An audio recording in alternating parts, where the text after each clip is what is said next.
موضوع الدرس فی مناقب علی رضی اللہ تعالی عنہ و شہادت علی رضی اللہ عنہ فی الوعظ والارشاد.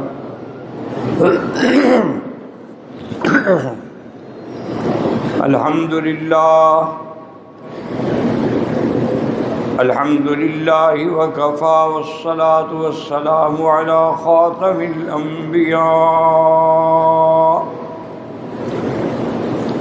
سیدنا وحبیبنا محمد المصطفى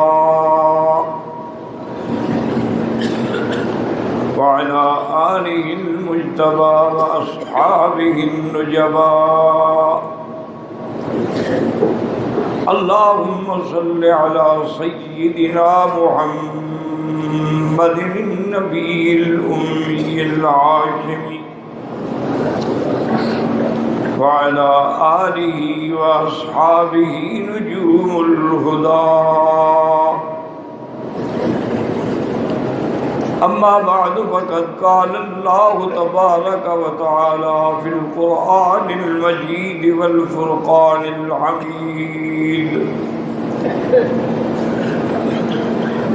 أعوذ بالله من الشيطان الرجيم. بسم الله الرحمن الرحيم.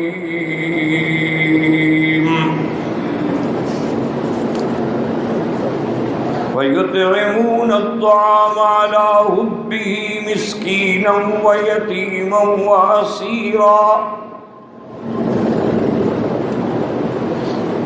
إنما نطعمكم لوجه الله لا نريد منكم جزاء ولا شكورا. قال النبي صلى الله عليه وسلم أما ترضى يا علي أنت مني بمنزلة هارون من موسى ألا لا نبي بعدي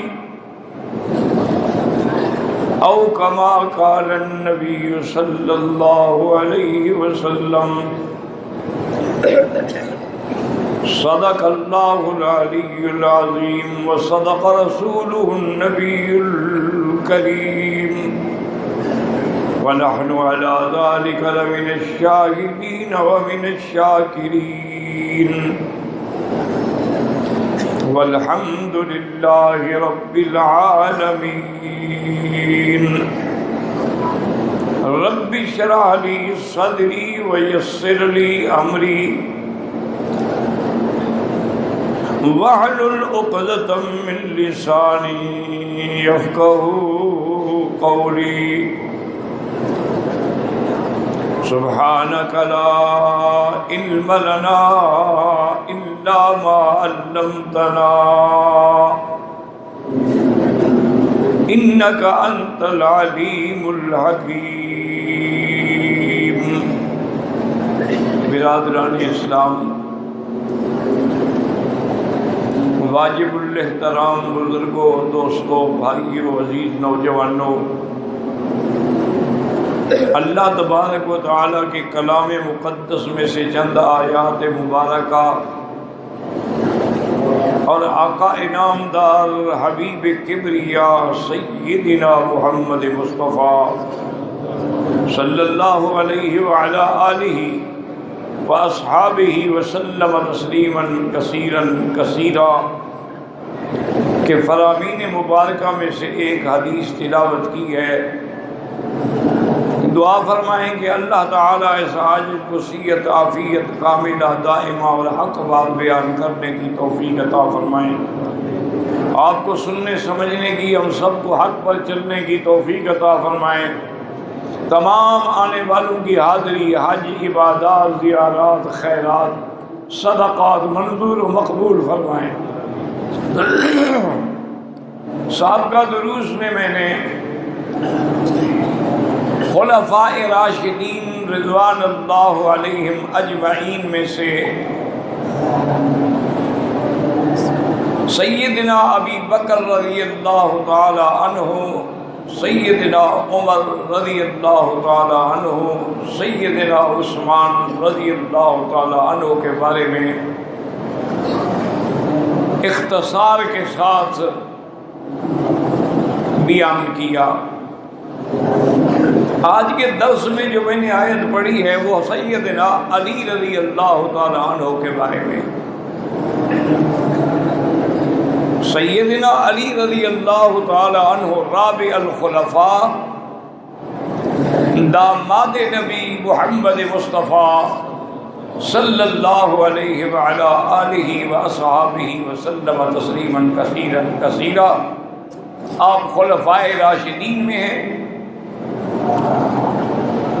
اور حضور صلی اللہ علیہ وسلم کے داماد ہیں، اور آپ کی سب سے پیاری بیٹی سیدہ فاطمہ الزہرا رضی اللہ تعالی عنہا کے شوہر ہیں۔ سیدنا علی رضی اللہ تعالی عنہ، آپ علی ابن ابی طالب ہیں۔ آپ کے والد کا نام عبد العزیٰ ہے، یہ ابو طالب کنیت ہے ان کی، اور اسی کنیت سے وہ مشہور تھے۔ اور آپ کی والدہ جو ہیں وہ فاطمہ بنت اسد ہیں رضی اللہ عنہا، اور حضرت علی نجیب الطرفین ہیں، یعنی والد بھی ہاشمی ہیں، ماں بھی ہاشمی ہیں۔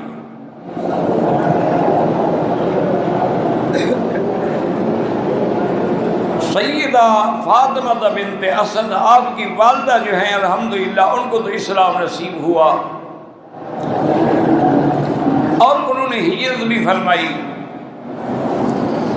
اور ان کی وفات جو ہے وہ مدینہ منورہ میں ہوئی۔ یہ واحد خوش قسمت بیوی ہیں کہ جن کی وفات پر حضور نے اپنا قمیص عطا فرمایا کہ اس کو کفن کے طور پہ استعمال کیا جائے۔ اور حضور صلی اللہ علیہ وسلم بی بی فاطمہ بنت اسد کی قبر میں خود لیٹے اور کچھ دیر تک پڑھتے رہے، اور اس کے بعد پھر بی بی کو دفن کیا گیا۔ جب صحابہ نے پوچھا تو آپ نے فرمایا کہ میرے چاچا ابی طالب کے بعد اگر سب سے زیادہ مجھ پہ احسان ہے تو اسی بی بی کے ہیں۔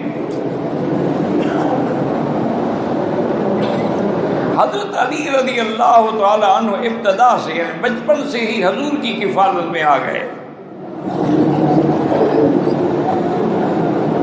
حضرت جعفر جو تھے وہ عباس کی کفالت میں، اور حضرت علی حضور کی کفالت میں۔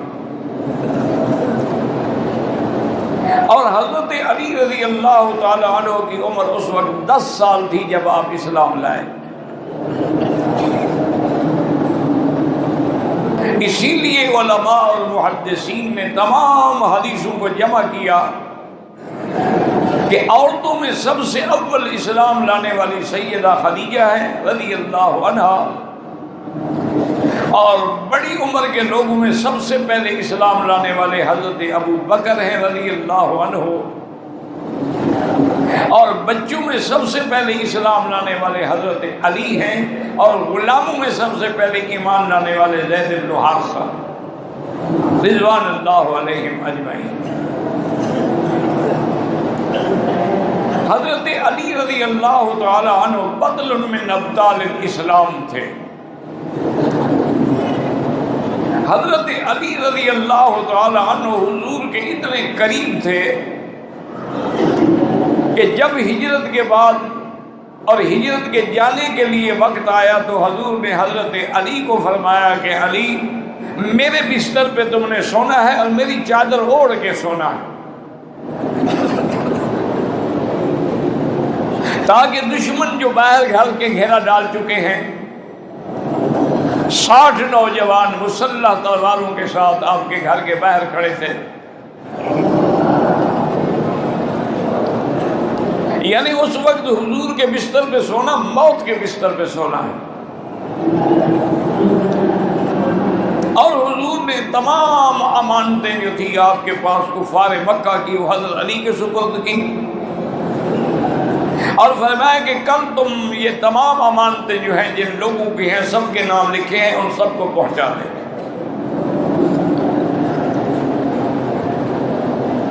حضور صلی اللہ علیہ وسلم اپنے گھر سے نکلے اور سے مٹی اٹھائی ہاتھ میں، سورت یاسین کی ابتدائی آیات بھی پڑھی اور اس کے بعد پھینکی، شاہت الوجوہ شاہت الوجوہ شاہت الوجوہ، تم کافروں کے منہ اللہ اندھے کر دے۔ اللہ کی شان ہے کہ وہ مٹی جو تھی تمام، حالانکہ گھر کے باہر انہوں نے گول گھیرا کرتا، حضور نے تو ایک طرف مٹی پھینکی تھی،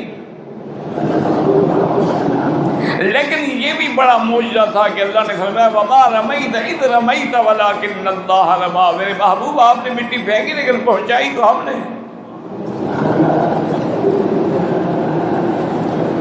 سب کی آنکھوں میں پہنچی، اور یہ دیکھیں کہ مٹی اگر کسی کی آنکھ میں آ جائے تو بے چین ہو جاتا ہے، لیکن وہ سارے کے سارے ان پر نیب طاری ہو گئی اور حضور اندر سے تشریف لے گئے۔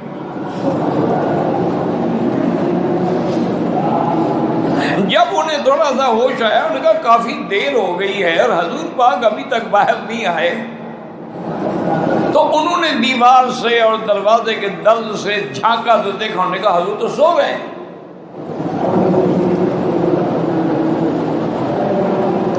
لیکن آپ اندازہ کریں کہ وہ کافر ہیں، دشمن اسلام ہیں، دشمن محمد مصطفیٰ ہیں، ساری رات گھر کے باہر کھڑے رہے، گھر کے اندر داخل نہیں ہوئے، کہ چار دیواری کا تحفظ اور عزت جو ہے ان کے دلوں میں بھی تھی کہ کسی کے گھر میں نہیں داخل ہونا، حالانکہ وہ رات کو داخل ہو جاتے، ساری رات انتظار کرنے کی کیا ضرورت ہے۔ صبح کے وقت جب حضرت علی اٹھے اور چادر اٹھائے، انہوں نے دیکھا، انہوں نے کہا کمال ہے، یہ تو حضرت علی سو رہے ہیں، ہم نے سمجھا نبی سو رہے ہیں۔ یہ اللہ کی شان ہے، اللہ نے سب کو اپنے اپنے مقام پہ عزت و عظمت عطا فرمائی ہے کہ مکے والوں کی امانتیں حضرت علی کے سپرد ہیں اور اللہ کی امانت ابو بکر کے سپرد ہے۔ حضور کے بستر پہ حضرت علی سوئے ہیں اور ابو بکر کی گود میں محمد مصطفیٰ سوئے ہیں رضوان اللہ علیہم اجمعین۔ حضرت علی نے سب کو امانتیں پہنچائی اور اس کے بعد آپ مدینہ پہنچ گئے۔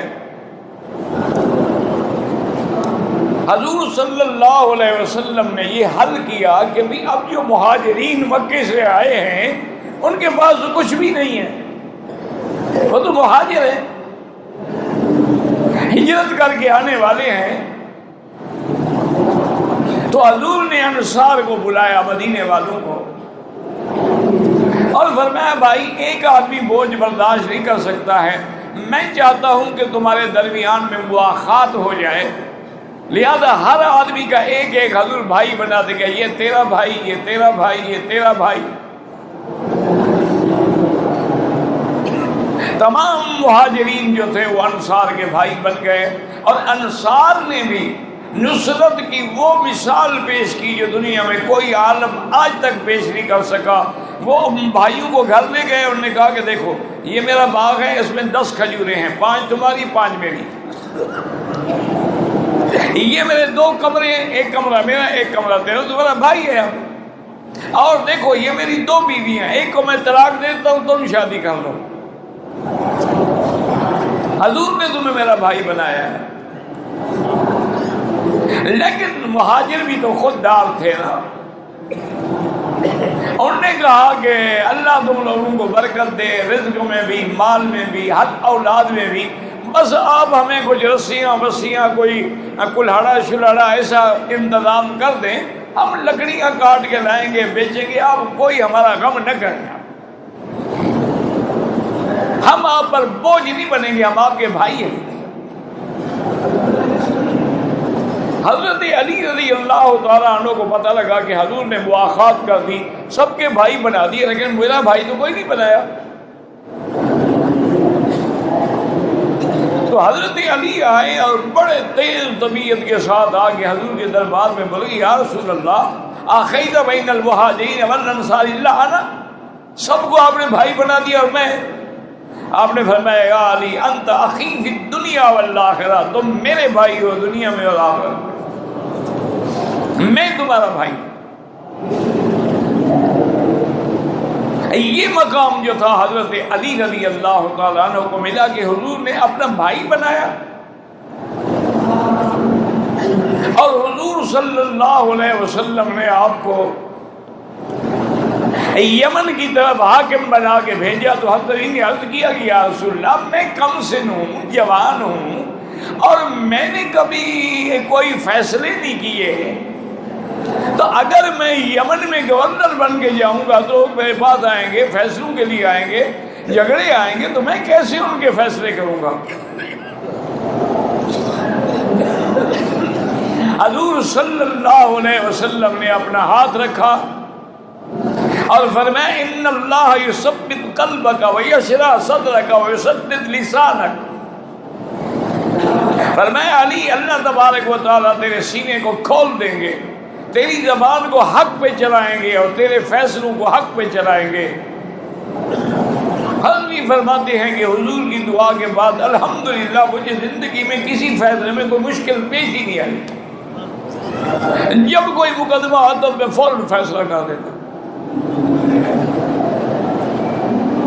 اللہ نے اتنا آپ کو فہم عطا فرمائی کہ ایک دفعہ حضرت عمر رضی اللہ تعالیٰ عنہ بیٹھے تھے کہ حضرت حذیفہ بن الیمان رضی اللہ عنہ صاحب سر رسول اللہ، یہ وہ صحابی ہیں جو حضور کے رازدان کہلاتے تھے۔ حضور نے ان کو منافقین کے نام بتائے تھے اور یہ بھی فرمایا تھا کہ کسی کو بتانا نہیں، ایک راز ہے لیکن میں نہیں رکھنا چاہتا، کیونکہ اللہ کا حکم ہے کہ جو میں آپ کے علم دوں آپ آگے پہنچائیں۔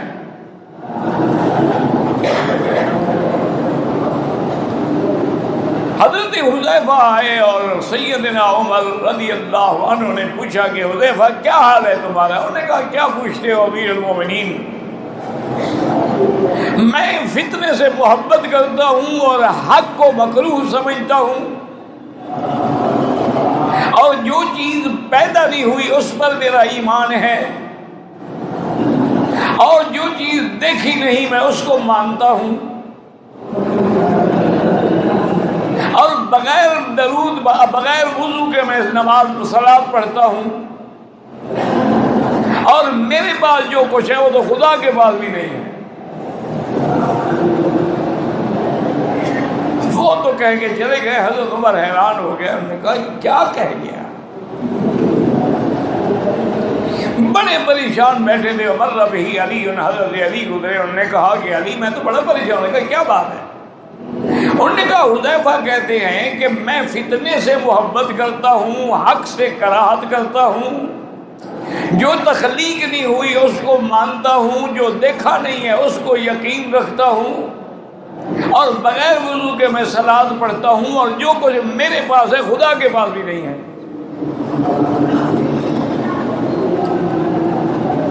تو حضرت علی مسکرائے، انہوں نے فرمایا امیر المومنین حذیفہ نے تو ٹھیک کہا ہے۔ میں کہا کیا کہہ رہے ہیں؟ تم بھی تصدیق کر رہے ہو؟ انہوں نے کہا ہاں بالکل حذیفہ نے ٹھیک کہا ہے۔ انہوں نے فرمایا کہ میں فتنے سے محبت رکھتا ہوں، تو قرآن میں نہیں کہ انما اموالکم و اولادکم فتنہ، کہ تمہارا مال اور تمہاری اولاد جو ہے فتنہ ہے، کون محبت نہیں رکھتا؟ اور انہوں نے فرمایا کہ میں حق سے کراہت رکھتا ہوں۔ اللہ نے موت کو فرمایا کہ ان ھذا لہو حق الیقین، تو موت سے کون کراہت نہیں رکھتا؟ موت اگر پسند تو لوگ علاج کیوں کروائیں لاکھوں روپے خرچ کر کے؟ انہوں نے کہا یہ بات تو ٹھیک ہے۔ انہوں نے کہا جو تخلیق نہیں، انہوں نے کہا اللہ کا کلام تخلیق مخلوق تو نہیں ہے نا، وہ تو اللہ کا کلام ہے، اس پر ایمان ہے۔ انہوں نے کہا دن دیکھو، انہوں نے کہا خدا کو کسی نے دیکھا ہے؟ ہاں یہ بات بھی ٹھیک ہے۔ تو انہوں نے کہا وہ کہتے ہیں کہ میں بغیر وضو کے صلاۃ پڑھتا ہوں۔ انہوں نے کہا صلاۃ سے مراد درود ہے، نماز نہیں ہے، تو بغیر وضو کے درود پڑھنا جائز ہے۔ انہوں نے کہا اس نے کہا کہ جو میرے پاس ہے خدا کے پاس، انہوں نے کہا ٹھیک کہا اس نے، اس کے پاس بیوی ہے، بچے ہیں، خدا کے بیوی بچے ہیں۔ فاعجب عمر رضی اللہ تعالیٰ عنہ، حضرت عمر اتنے خوش ہوئے، انہوں نے کہا علی آج تم نے مسئلہ حل کر دیا، ورنہ خدا جانے میں حضرت حذیفہ کے بارے میں کیا گمان رکھتا دل میں۔ تو یہ حضور کی اور دعا کا اثر تھا۔ ایک دفعہ حضرت علی رضی اللہ تعالیٰ عنہ کو حضور نے بلایا اور آپ جلال میں تھے، غصے میں تھے، فرمایا کہ تم جاؤ. حضور کی ایک باندی تھی ماریا قبطیہ، مقوقس کے بادشاہ نے آپ کو ہدیہ کی تھی. پھر حضور نے آزاد کر کے اس کے شادی کر دی، امہات المومنین بن گئی. اور اس کے ساتھ ایک معبور جو ہے خادم بھی وہیں سے ساتھ آیا تھا، اس کا نام معبور تھا. کسی نے حضور کو کہا کہ یا رسول اللہ، آپ کے گھر میں معبور جو ہے وہ اس وقت آتا ہے جب آپ نہیں ہوتے ہیں. حضور غصے میں آ گئے کہ میرے گھر میں میری بیوی کے پاس آدمی آئے اس وقت آئے جب میں نہ ہوں، میری موجودگی میں آئے تو اعتراض نہیں ہوتا. حضرت غصے میں آئے، فرمایا کہ علی جاؤ، جہاں تمہیں معبور ملے فقتل ہو، بس گردن اتار دو اس کی. میرے گھر میں آتا ہے. حضرت علی رضی اللہ تعالیٰ عنہ فرماتے ہیں کہ میں ڈھونڈتے ڈھونڈتے معبور کو ایک انصاری کے باغ میں آیا. وہ اس کے کنویں کے ساتھ جو ہے ایک اونچی جگہ بنی ہوئی تھی، اس پہ بیٹھا ہوا تھا یوں کر کے. میں نے تلوار نکالی اور میں نے کہا کہ یا عدو اللہ تیار ہو جا، میں تمہیں قتل کرنے کے لیے آیا ہوں. نبی کے گھر میں جاتے ہو. وہ بیچارہ تلوار دیکھ کے ایسے گرا کہ اس کی چادر بھی کھل گئی. حضرت نے فرمایا میں نے دیکھا کہ وہ تو مرد ہی نہیں ہے، وہ تو بیچارہ مرد نہیں ہے، وہ تو ہجڑا ہے، خسرا ہے، خنسا مشکل ہے. میں کہا جاؤ جاؤ بھاگ جاؤ. تو حضرت علی نے اپنے اجتہاد سے، ورنہ حضور کا حکم تھا کہ اڑا دو، لیکن حضرت علی نے فرمایا، اور یہ اجتہاد علی تھا، یہ فہم علی تھی کہ جو مارنے کی وجہ تھی وہ تو ہے ہی نہیں. انہوں نے واپس آ کے حضور سے عرض کیا کہ یا رسول اللہ ما لیس انہ رجل، وہ تو بیچارہ مرد ہے ہی نہیں. آپ نے فرمایا احسنت یا علی، علی تم نے بہت اچھا فیصلہ کیا، ورنہ اس کے قتل کا میرے اوپر ایک بہت بڑا الزام آتا. تو حضرت علی رضی اللہ تعالی عنہ کی فقاہت کا یہ عالم تھا. اسی لیے حضرت عمر رضی اللہ تعالی عنہ نے ایک دفعہ ایک عورت آئی اور اس نے آ کے سیدنا عمر کے سامنے اعتراف کیا کہ میں نے زنا کیا ہے اور یہ میرے پیٹ میں بچہ ہے، میں حاملہ ہوں، لیکن میں اللہ سے ڈر کے آئی ہوں کہ مجھے دنیا میں سزا دے دو، آخرت کی سزا سے میں بچ جاؤں. حضرت عمر نے فوراً فرمایا کہ جب اعتراف ہو گیا تو اب تو کوئی گواہوں کی ضرورت ہی باقی نہیں رہی. اعتراف جرم بھی ہے اور پھر حمل بھی موجود ہے. آپ نے حکم دیا کہ لے جاؤ اس کو اور اس کو رجم کر دو. اتنی دیر میں ابھی وہ جا رہی تھی، حضرت علی فرمایا، حضرت نے فرمایا عمر روکو روکو اس کو. حضرت نے فرمایا لماذا انہا اعترفت، اس نے اعتراف کیا زنا کا اور پھر اس کے پیٹ میں بچہ بھی موجود ہے. حضرت نے فرمایا کہ گناہ تو عورت نے کیا ہے، جو پیٹ میں بچہ اس کا کیا گناہ ہے؟ اس کو آپ رجم کر دیں گے تو بچہ بھی تو مر جائے گا نا. جب تک بچہ پیدا نہ ہو آپ رجم نہیں کر سکتے. تو حضرت عمر ہمیشہ کہا کرتے تھے لولا علی اللہ لک عمر، اگر علی تم نہ ہوتے تو میں تو برباد ہو جاتا. ایک بچے کو ناحق قتل کر دیتے. حضرت علی رضی اللہ تعالی عنہ کو اللہ تبارک و تعالی نے اتنی فقاہت عطا فرمائی تھی، اور اسی طرح حضرت علی رضی اللہ تعالی عنہ کو اللہ نے شجاعت بھی عطا فرمائی تھی کہ مسلمانوں میں جو بڑے بہادر شمار ہوتے تھے ان میں سب سے پہلے حضرت علی تھے، اس کے بعد حضرت خالد بن الولید تھے، اور اس کے بعد اکرمہ ابی جہل کا بیٹا تھا. یہ بدر من ابطال الاسلام تھے. جب جنگ بدر ہوئی مسلمانوں کی اور کافروں کی صفیں آمنے سامنے ہو گئی تو پہلے دور میں یہ طریقہ ہوتا تھا کہ صفیں بن جاتی تھی اور ایک دوسرے کو حل من مبارز، کوئی ہے جو میرا مقابلہ کرے؟ تو کفار کی طرف سے عتبہ بن الولید اور شیبہ یہ لوگ میدان میں نکلے اور پکارنے لگے کہ کون ہے ہمارے مقابلے پہ آنے والا؟ انصار کے نوجوان مقابلے پہ نکلے، انہوں نے کہا ہم آپ سے نہیں لڑتے، آپ انصاری لوگ ہیں، آپ باغبان لوگ ہیں، آپ کاشتکار لوگ ہیں، آپ کو ہمارے مقابلے کے ہیں کہ ہم آپ سے لڑیں؟ ہمارا مقابلہ کر رہے ہیں تو مکے کا کوئی قریشی نکلے ہمارے مقابلے پر جو ہماری طرح سردار ہو۔ حضور نے ارشاد فرمایا تو حضرت علی نکلے۔ عتبہ بن الولید کو اپنی تلوار پہ بڑا ناز تھا اور وہ بڑا ہی معروف تھا، شاہ سوار بھی اور تلوار چلانے کا ماہر بھی۔ اس نے بڑے فن سے تلوار چلائی، لیکن جب ذوالفقار حیدر چمکی تو اس کی تلوار بھی اڑ گئی اور گردن بھی وہاں جا پڑی۔ تو جنگ بدر میں یعنی پہلی فتح جو نصیب ہوئی اس کا سبب بھی حضرت علی تھے رضی اللہ تعالی عنہ وارضاہ۔ اللہ نے آپ کو یہ شجاعت عطا فرمائی تھی، اور اسی طرح یہ تمام احادیث میں موجود ہے کہ جب جنگ خیبر ہوئی تو خیبر میں اصل میں کئی قلعے تھے، یہ بات نہیں کہ کوئی ایک قلعہ تھا، کئی قلعے تھے۔ یہودی جو ہے نا پیسے والے لوگ تھے، یہ ہر جگہ اپنے قلعے بنا کے رہتے تھے۔ مدینہ منورہ میں بھی بنی قریظہ اور بنی قینقاع اور بنو نذیر جو یہودیوں کے قبائل تھے ان کے بھی بڑے بڑے قلعے تھے، آج تک بھی ان کی لونگی دیواریں مدینہ منورہ میں موجود ہیں۔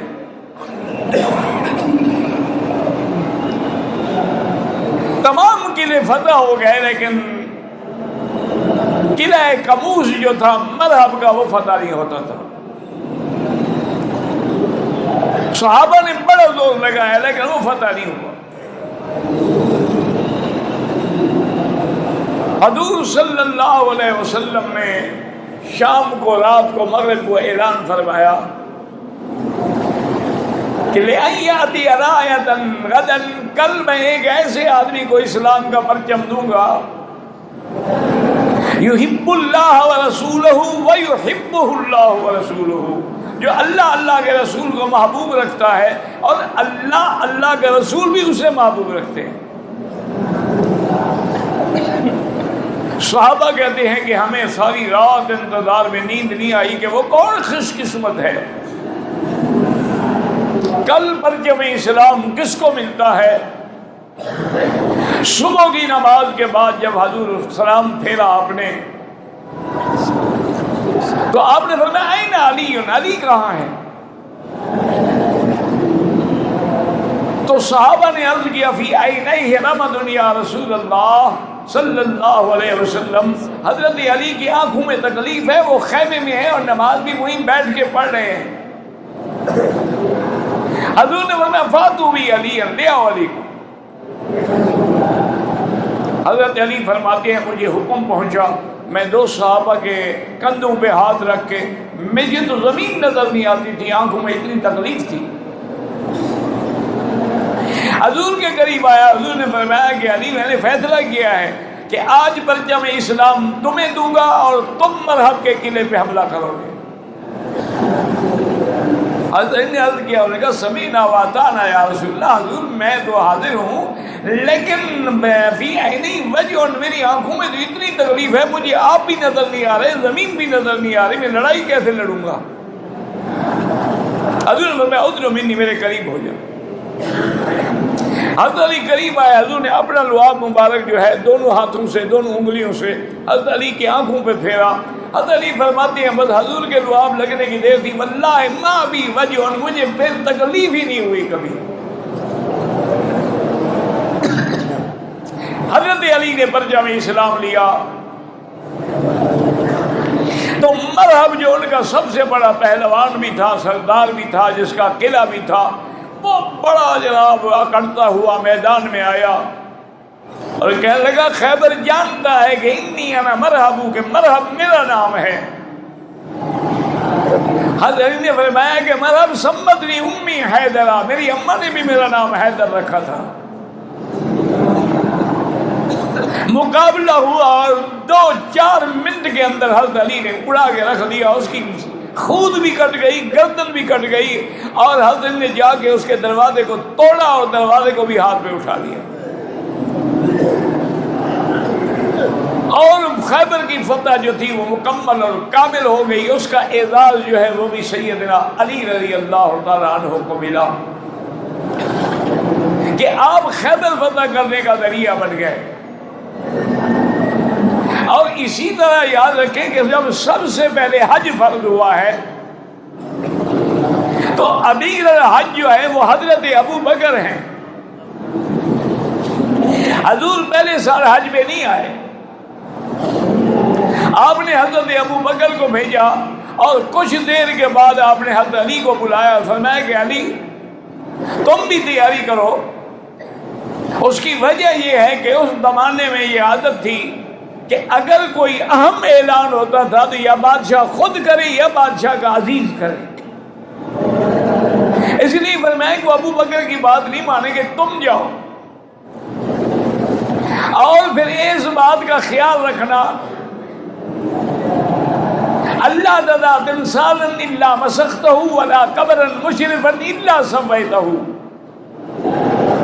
کہ کوئی بت، کوئی تصویر سب کو مٹا دینا، اور جو بڑی بڑی اونچی قبریں بنی ہوئی ان سب کو توڑ کے بھی زمین مٹی کے برابر کر دینا، اور مکے میں بھی اور مینا میں بھی اعلان کر دینا کہ انما المشرکون نجس، کہ مشرک پلید ہیں، فلا یقربوا المسجد الحرام بعد عامہم ھذا، اس سال کے بعد ان کو کوئی حق نہیں کہ وہ اللہ کے حرم میں داخل ہوں۔ یہ اعلان بھی تم نے کرنا ہے۔ تو یہ شرف جو تھا حضرت علی رضی اللہ تعالیٰ عنہ کو ملا کہ حضور کے نائب بن کر حضور کا اعلان کیا، اور یہ شرف بھی حضرت علی کو ملا کہ حضور نے جب اگلے سال حج میں تشریف لے آئے تو اپنی قربانیوں کے لیے حضرت علی کو وکیل بنایا کہ آپ نے 100 اونٹ میں سے 63 اونٹ جو تھے اپنے ہاتھ سے ذبح کیے، اور باقی کے لیے حضرت علی کو وکیل بنایا کہ تم میری طرف سے ذبح کرو۔ اور یہ شرف بھی حضرت علی کو ملا کہ حضور نے غدیر خم کے موقع پر اعلان کیا، اور آپ نے فرمایا کہ علی لا یبغضک الا منافق ولا یحبک الا مؤمن، تمہارے ساتھ وہ بغض رکھے گا جو منافق ہوگا، اور تمہارے ساتھ وہ محبت رکھے گا جو مومن ہوگا۔ اور حضور نے پھر دعا بھی کی کہ اللہم والی من والاہ وآل من عاداہ، کہ یا اللہ جو علی سے محبت رکھے آپ اس سے محبت رکھیں، اور جو علی سے دشمنی رکھے آپ اس کو بھی سزا دیں۔ تو یہ شرف جو ہے یہ بھی حضرت علی رضی اللہ تعالیٰ عنہ کو ملا ہے، اور یہ مرتبہ بھی حضرت علی رضی اللہ عنہ کو ملا کہ بڑے بڑے صحابہ نے بی بی فاطمہ کا رشتہ مانگا لیکن حضور خاموش رہے۔ آخر میں حضرت علی کو حضور نے خود بلایا، اس لیے حضور فرماتے ہیں ما زوجت نسائی ولا بناتی الا بوحی من اللہ، میں نے کسی عورت سے خود بھی شادی نہیں کی اور اپنی بیٹیوں کی بھی شادی نہیں کی جب تک اللہ نے مجھے حکم نہیں دیا ہے۔ اس کا معنی یہ ہے کہ حضرت علی کے لیے اللہ نے حکم دیا۔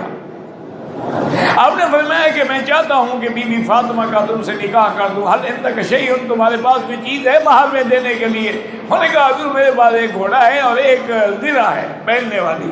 فرمایا گھوڑا تو رکھ لو، زرہ جا کے بیچ لو۔ اور وہ زرہ حضرت نے 480 درہم کی بولی لگی، حضرت عثمان نے خریدی، اور خریدنے کے بعد حضرت علی کو ہدیہ پیش کیا کہ تمہاری شادی کے لیے میری طرف سے یہ ہدیہ قبول فرمائیں۔ تو سیدہ فاطمہ الزہرا سے جو شادی ہوئی ہے اللہ کے حکم سے ہوئی، اور سیدۃ النساء فاطمہ بالجنہ حضرت علی کے گھر میں آئی، اور حضرت علی کو اللہ نے ان سے اولاد جو دی الحسن والحسین سیدہ شباب اہل الجنہ، اور بیٹی ام کلثوم عطا فرمائی۔ اور حضور کو اتنا پیار تھا کہ ایک دفعہ تشریف لائے تو بی بی فاطمہ گھر میں بیٹھی ہیں لیکن حضرت علی نہیں ہے۔ حضور نے فرمایا این ابن عمک، کہاں ہے تمہارے چاچے کا بیٹا؟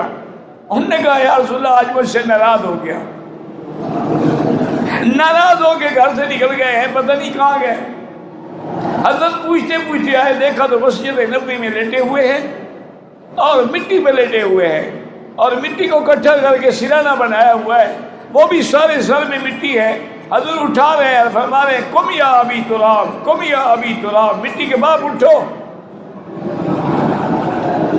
حضرت علی کی کنیت ابو الحسن تھی کیونکہ آپ کا بڑا بیٹا حسن تھا، لیکن جب حضور نے ابی تراب رکھا تو انہوں نے آج کے بعد مجھے ابو الحسن نہ کہو، مجھے وہی کنیت دو جو حضور نے مجھے دی ہے۔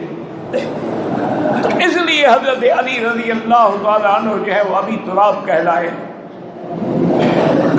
اور یہ بھی اللہ تعالیٰ کی شان ہے کہ حضرت علی رضی اللہ تعالیٰ عنہ نجیب الطرفین بھی تھے اور سخاوت کی بھی انتہا تھی۔ ایک دفعہ گھر میں کچھ نہیں تھا، حضرت علی ایک یہودی سے اون لے آئے اور بی بی فاطمہ کو دی کہ اس کو تم اون کو کاٹو اور میں کسی کنویں میں جا کے کام کرتا ہوں تاکہ کچھ لے آئیں اور بچوں کو کھانا کھلائیں۔ اب اللہ کی شان یہ ہے کہ بچوں نے بھی روزہ رکھا ہوا تھا، اور شام کو جب کھانا بالکل عین تیار ہوا تو دروازے پہ آواز آئی کہ میں مسکین ہوں، مجھے اللہ کے نام کے لیے کھانا کھلاؤ۔ حضرت علی نے اٹھا کے مسکین کو دے دیا۔ دوسرے دن بھی روزے کے ساتھ تھے، جب روزے کی افطار کا وقت آیا دروازے پہ آواز آئی میں یتیم ہوں، مجھے یتیم کو کھانا کھلاؤ۔ تو حضرت علی نے وہ بھی یتیم کو دے دیا، خود بھوکے رہ گئے۔ تیسرے دن بھی آیا، اس نے کہا میں قیدی ہوں۔ قیدی کا معنی یہ ہوتا ہے کہ اس نے اپنے کفیل کو، اپنے سید کو پیسہ دے کے اپنی رہائی لینی ہوتی ہے، ورنہ قیدی تو جیل میں ہوتا ہے، وہ باہر کیسے پھر رہا تھا۔ حضرت نے کھانا اٹھا کے اس کو دے دیا۔ حضرت آقا انعامدار تشریف لائے، دیکھا کہ تمام کے پیٹ جو ہیں وہ بالکل بش سے لگ گئے ہیں، اور حسن حسین کی آنکھیں جو ہیں گویا اندر دھنس گئی ہیں بھوک کی وجہ سے۔ ابھی حضور بیٹھے تھے کہ جبریل نازل ہوئے، وَيُطْعِمُونَ الطَّعَامَ عَلَىٰ حُبِّهِ مِسْكِينًا وَيَتِيمًا وَأَسِيرًا۔ اللہ نے قرآن نازل کیا کہ میرا مدنی، یہ تیرے خاندان والے جو ہیں یہ یتیموں کو، قیدیوں کو، مسکینوں کو کھانا دیتے ہیں، اور ان کی غرض بھی کوئی نہیں ہے، صرف اللہ کی رضا کے لیے ہی ان کو دیتے ہیں، اللہ ان پہ راضی ہے۔ اللہ کی شان دیکھیں کہ اس کے کچھ دنوں کے بعد حضور صلی اللہ علیہ وسلم مسجد سے نکلے، حضرت علی بھی نکلے، تو حضور نے فرمایا علی آپ بھی مجھے کھانا کھلاؤ گے؟ تو حضرت علی حیران ہے، وہ کہتے میرے گھر میں تو کچھ تھا نہیں، لیکن میں حضور کو کیسے انکار کر سکتا تھا۔ میں نے کہا حباً و کرامتاً یا رسول اللہ، اور میں دل میں دعا مانگ رہا ہوں کہ یا اللہ مجھے اپنے نبی کے سامنے رسوا نہ کرنا، گھر میں تو کچھ نہیں ہے۔ گھر میں جب تشریف لاتے ہیں تو کھانے کی خوشبوئیں آ رہی ہیں، اور مختلف کھانوں کی خوشبو ہے۔ بی بی فاطمہ نے دسترخوان لگایا اور برتن بھرے ہوئے کھانے کے آگے رکھے۔ حضرت نے پوچھا یہ کیا ہے؟ انہوں نے کہا مجھے تو کوئی پتہ نہیں، میں نماز پڑھ رہی تھی، برتن اللہ کی طرف سے بھر گئے ہیں۔ حضور صلی اللہ علیہ وسلم نے فرمایا علی حیران کیوں ہوتے ہو؟ ھذا من عند اللہ، یہ اللہ کی طرف سے ہے، تم نے جو مسکینوں کو دے دیا اور بچوں کو بھوکا رکھا، آج اللہ نے تمہارے لیے کھانے بھجوائے ہیں، اور ان اللہ یرزق من یشاء بغیر حساب۔ تو سیدنا علی رضی اللہ تعالی عنہ کو یہ مقام بھی ملا. اور اسی طرح یاد رکھیں کہ سیدنا علی رضی اللہ تعالی عنہ حضور صلی اللہ علیہ وسلم کی وفات کے بعد سب سے زیادہ قریب رہنے والے حضرت علی تھے. حضرت علی رضی اللہ تعالی عنہ آپ کے غسل، تجہیز، تکفین میں شریک ہوئے. اسی وجہ سے لیٹ ہو کہ حضرت ابو بکر کی خلافت کے موقع پہ بیعت نہ کر سکے. اس لیے آپ نے بعد میں 2 دن کے بعد بیعت کی. حضرت علی رضی اللہ تعالی عنہ حضرت ابو بکر کے بھی آپ مشیر رہے، وزیر رہے، حضرت عمر کے بھی وزیر و مشیر رہے، حضرت عثمان کے بھی وزیر و مشیر رہے. لیکن حضرت عثمان کی شہادت کے بعد جب آپ خلافت کی مسند کے بیٹھے تو آپ کے لیے بہت بڑے بڑے امتحان آ گئے کہ حضرت عائشہ صدیقہ نے اور عبداللہ ابن زبیر اور طلحہ نے مطالبہ کیا قصاص عثمان کا کہ عثمان مظلوم شہید ہوا، مدینے میں شہید ہوا، اور حضور کا داماد ہے، ذی النورین ہے، اور اس کے قاتلوں سے قصاص بھی نہ لیا جائے. حضرت علی نے عرض کیا کہ امہات المومنین سے کہیں میں مجبور ہوں. وہ بلوائی جنہوں نے قتل کیا ابھی تک ان کا پورے مدینے پہ کنٹرول ہے. اگر میں ان کو پکڑتا ہوں تو میں نہیں پکڑ سکوں گا. آپ مجھے موقع دیں، مہلت دیں، میری حکومت، میری خلافت مستحکم ہو جائے تو میں سب سے پہلے عثمان کا بدلہ لوں گا. لیکن اللہ کی شان ہے، سب سے بڑا امتحان تھا کہ جب حضرت عائشہ بی بی صاحبہ بھی مکے سے روانہ ہوئی، حضرت علی مدینے سے روانہ ہوئے، اور دونوں کی فوجیں آمنے سامنے ہو گئی. حضرت علی رضی اللہ تعالیٰ عنہ پریشان بیٹھے ہیں. آپ نے بی بی عائشہ کے بعد وفد بھیجا. آپ نے فرمایا امہات المومنین میں آپ سے بات کرنا چاہتا ہوں. بی بی عائشہ نے فرمایا کہ بالکل آ جائیں، آپ میرے بیٹے ہیں، آپ خلیفۃ المسلمین ہیں، خلیفہ رسول اللہ ہیں، آپ تشریف لائیں. تو جب اماں اور بیٹے کی بات ہوئی تو الحمدللہ دونوں میں صلح ہو گئی، اتفاق ہو گیا کہ ابھی حضرت علی کے ہاتھ مضبوط کریں، جب ان کی حکومت مضبوط ہو جائے گی تو وہ قصاص عثمان لیں گے. اور الحمدللہ دونوں جماعتیں خوشی کے ساتھ اپنے اپنے کیمپ میں آ گئی. لیکن منافقین کی تو جان پہ بن گئی نا. انہوں نے کہا کہ اگر یہ صلح ہو گئی تو ہم تو نہیں بچ سکتے.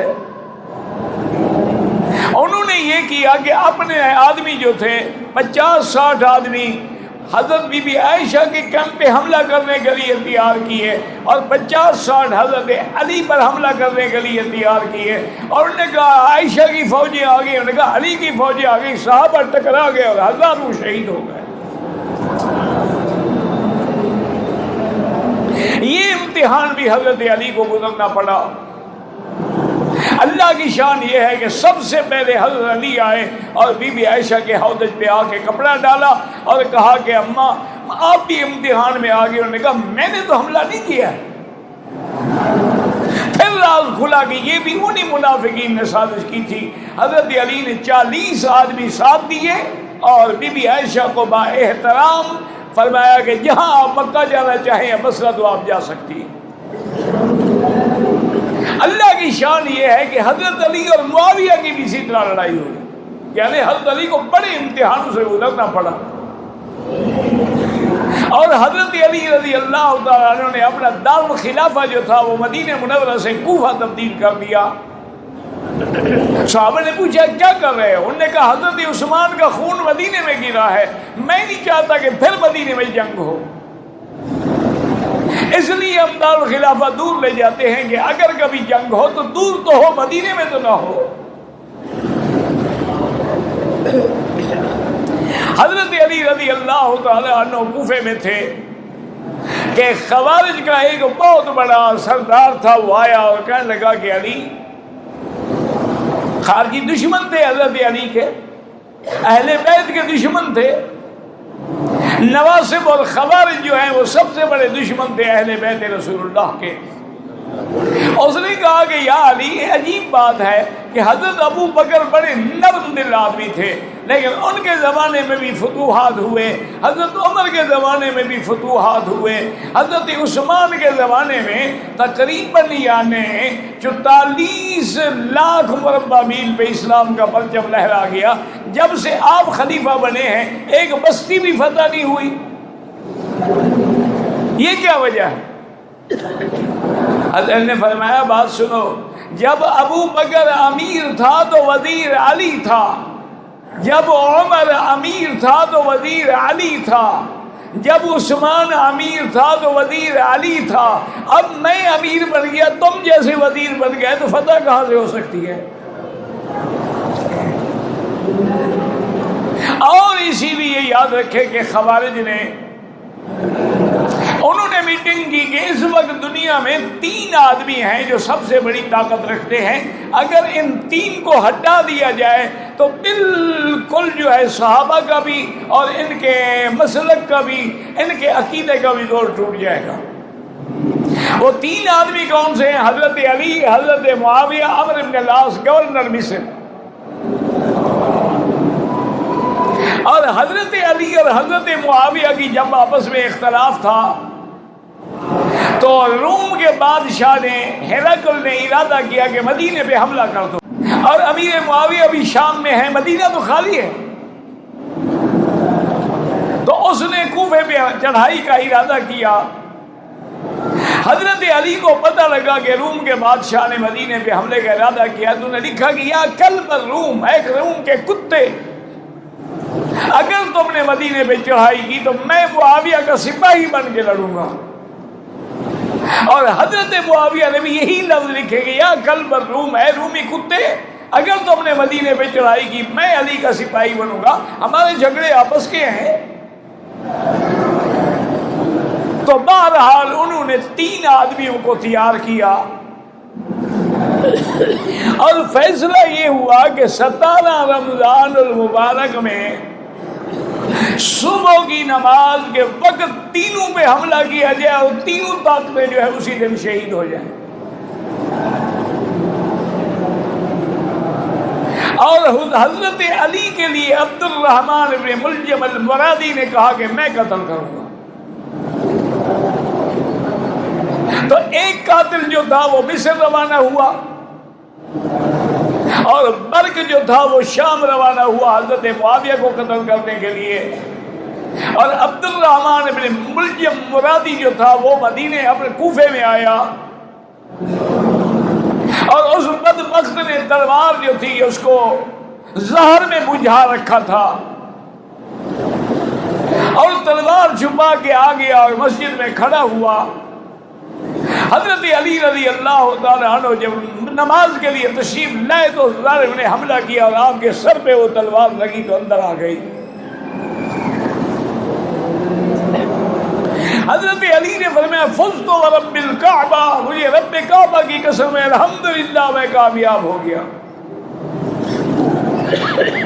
اللہ کی شان ہے، جس نے امیر معاویہ پہ حملہ کیا وہ حملہ ناکام ہوا، آپ کے بازو پہ تو زخم آیا لیکن آپ ہلاک نہ ہوئے، اور عمرو بن العاص نماز پڑھانے بھی نہیں آئے، ان کے بجائے کوئی اور آدمی تھا جو شہید ہو گیا۔ تو حضرت علی رضی اللہ تعالیٰ عنہ کی شہادت جو ہے وہ وہی ہوئی، لیکن آپ نے حکم دیا کہ میرے قاتل کو بالکل کچھ نہ کہو، لیکن جو شریعت نے قصاص کا حکم دیا ہے میری وفات کے بعد اس سے میری اولاد کو قصاص لینے کا حق ہے، تو اللہ کے نام پہ اور عین مسجد میں اور 17 رمضان مبارک کو حضرت علی رضی اللہ تعالیٰ نے جام شہادت نوش فرمایا۔ رضی اللہ تعالیٰ عنہ وارضاہ، اللہ کے کروڑوں رحمتیں ہوں ان صحابہ پر جنہوں نے اسلام کے لیے اپنی جانیں قربان کر دی۔ واللہ اعلم۔